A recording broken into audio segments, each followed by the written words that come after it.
Pessoal, as aparências podem enganar muito mesmo. Recentemente eu recebi um paciente com histórico de obesidade, um paciente realmente que tem um poder aquisitivo bastante elevado e que tinha condições de ir com os melhores médicos no Brasil e no mundo.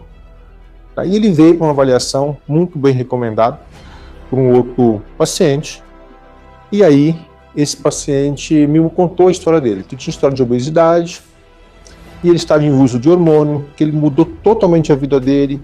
Ele é um paciente que tem uma hiperatividade em relação à sua empresa, e ele estava se sentindo muito bem.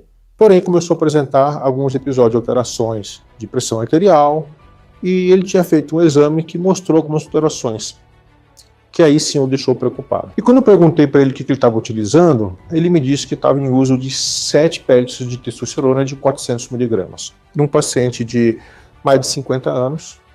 E no exame dele, o qual o deixou preocupado, ele tinha doença arterial coronariana, ok? Isso não impede o paciente fazer uso da testosterona quando ele tem hipogonadismo. E realmente ele tinha. O histórico dele é de hipogonadismo e ele precisava de usar o medicamento.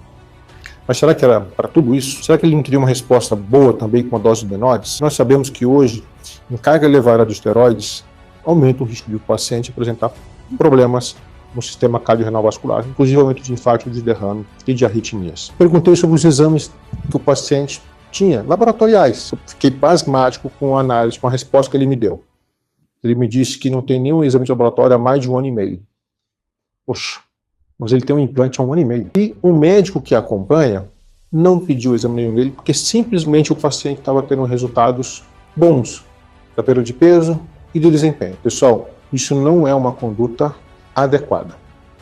Todo paciente que está em uso de hormônio, ele precisa de uma análise cardiológica, laboratoriais, que o permitem identificar alterações e fazer essas correções para reduzir o risco do paciente apresentar problemas de saúde a médio e a longo prazo. Talvez a curto prazo, o resultado estético, ele realmente se sentia muito bem, mas o evento, como infarto ou derrame, ele não vai avisar você. Esse aí é o grande problema. Com os exames de ecocardio, com análise de estranho trabalho miocárdico, espirometria, Doppler de carótidas, análise de velocidade de pulso, esses exames ajudam muito a identificar alterações precoces que esses hormônios em carga elevada possam estar apresentando nesses pacientes.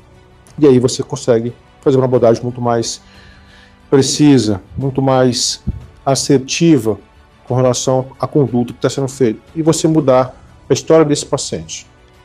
E é isso que nós vamos fazer com esse paciente, para esse caso, um ajuste de dose, um ajuste de tudo.